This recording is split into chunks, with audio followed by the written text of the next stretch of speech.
So my name is John, My name is Grace. and this is our project on CFD of an S550 Mustang. So we'll get started with the fundamentals and applications of CFD. So what is the purpose of CFD? CFD is the ability to visually represent potential airflow around a vehicle with the aerodynamics of vehicles or other objects and see how fluids, such as air, can flow around said vehicle. It's used in many different applications. We are using it on a S550 Mustang in this circumstance, but we're also using it on other things while at school. It relates to engineering because this can actually help save a lot of money in the long run and the short run for aerodynamic manufacturers as well as other manufacturers. So people who are making vehicles or anything that's moving at all, you can build them inside of different applications such as ANSYS, which is what we are using here, and easily see just how the air is able to flow around the vehicle. So again, this is super important because it is a very monetarily saving application and process. So a little bit of what we're going to be talking about today. We'll first go over the introduction, which John just did. We're going to talk about the geometry, our mesh, our setup, and then we're going to talk about the results that we gathered. And then finally, we're going to talk about what we learned throughout this project. So what did we choose? As I mentioned, we chose an S550 Mustang. So the S550 Mustang was made from 2015 to 2023. It is this generation body style, as you'll see on the right side of the screen here, in the Velocity Blue and Kona Blue applications. They have two different variations from it. They changed it from 2015 to 17, and they also changed it again from 2018 to 2023. Ours is a 2022, so it will be the 2018 to 2023 basis. We chose this because I actually have one, and so it's easy to actually see the applications used in real life, and actually pretty interesting for me personally to be able to do these things on my own vehicle. So right here, you're able to see our 1-to-1 scale of the geometry of an S550 Mustang, so all the curvature and everything is accurate to what it would be in real life. So how we did this is we designed it inside of SolidWorks first. We imported this SolidWorks file into AutoCAD. That way AutoCAD can convert it into a correct file type that we're able to import directly into ANSYS to be able to read. So on the left side and the top right side, you're able to see the dimensions of the S550 Mustang that we made inside of SolidWorks. And then on the bottom right, you're able to see what it looks like inside of AutoCAD before we imported it into ANSYS. So for this project, we ended up doing two different types of meshes. The first one had no refinement, and it was just a simple edge sizing and face meshing. So for this one, you can see it does not have triangular method. It was not very well done. We did this so we can show the difference between what a well mesh looks like versus what a mesh that you don't put a lot of effort into looks like. You can also see there's edge meshing around that boolean that we did to create more accurate results whenever it makes contact with the vehicle. So this is our second mesh. This one we did with a refinement of 2, and we used triangular methods, as well as when we did our edge sizing. You can see the mesh around the body of the vehicle is more refined, and that gave us much better results. Whenever you see those darker areas that are more black, that means that it is a lot more refined in those areas, so you're going to see a lot more accurate results. So overall, if you really wanted to make this as perfect as possible, you basically want the whole thing to look black. That's very difficult to do and takes a lot of computing power to do. So we actually started off with 3 different velocity measurements. First is 45 miles per hour, or the way you have to put it directly into ANSYS is in meters per second. So this is a direct conversion into 20.12 meters per second.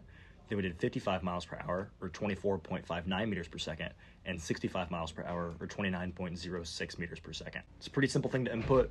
You just input it inside of the velocity inlet. And overall, our results, as you will see in just a second, there is a wake region behind the rear of the vehicle. You're able to see this very well inside of our velocity contours. This kind of shows just how the air flows around the vehicle and flows off of the back of the vehicle, keeping it planted. You can see significant pressure on the front of the vehicle from where the air is going to it, and then lighter pressure on top of the vehicle. So now moving on to our results, as John had just said, we did 3 different experiments. We did 45 miles an hour, 55 miles an hour, and then 65 miles an hour. So on the left side of the screen, you can see our first mesh, which was the mesh that was not refined at all. And you can see both our velocity magnitude and our static pressure. And then on the right, you can see with our refinement of 2 and our triangular method, and you can kind of see the result difference. We got much better results with mesh 2 than we would have mesh 1, but that's expected. You can kind of see the blue wake region in the back, as John had mentioned previously. This blue wake region represents the low velocity air that travels around the Mustang as airflow moves around it, especially the body, and it separates off the rear. The size, shape, and behavior of this wake are key indicators of how effectively the vehicle manages aerodynamic flow, which is what car manufacturers aim for. This visualization highlights the importance of designing a sleek and aerodynamically refined vehicle. A cleaner weight contributes to better stability, which can also help to reduce drag and to improve high-speed performance, and also helping to keep the Mustang planted and predictable on the road. So here's our 55-mile-an-hour results. As you can see, the wake region is more defined. And as you can also see, as we're about to move to the 65-mile-an-hour one, you can see that the velocity magnitude is slowly increasing, which is something you can expect as you're going at higher speeds. And then here we have our 65 miles an hour one with our wake region being the greatest and also our results being the most accurate. We have an animation that will be coming up which will show the wake region forming behind the Mustang for the velocity. And before we get to the wake region animation video, did quickly want to go over some ways that you can improve the aerodynamics of a vehicle.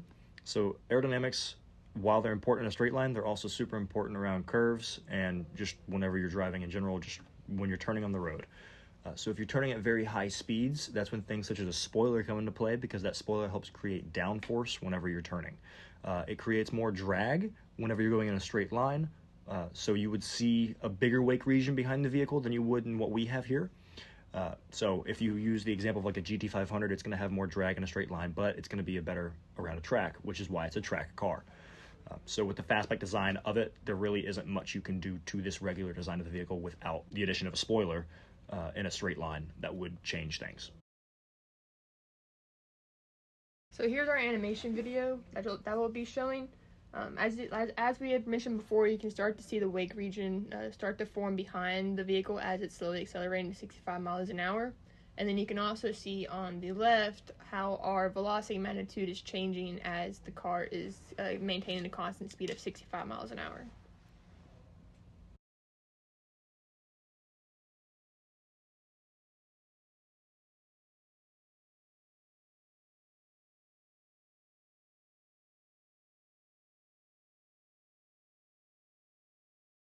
So overall, we hope that this video went to show just exactly how CFD is able to help contribute to the automotive industry and other industries as well, to show the importance of aerodynamics on vehicles and to ultimately show how they can save money too by simulating this stuff rather than having to do a full-scale wind tunnel testing, which can be costly and very time-consuming, whereas this is just time-consuming. Thank you.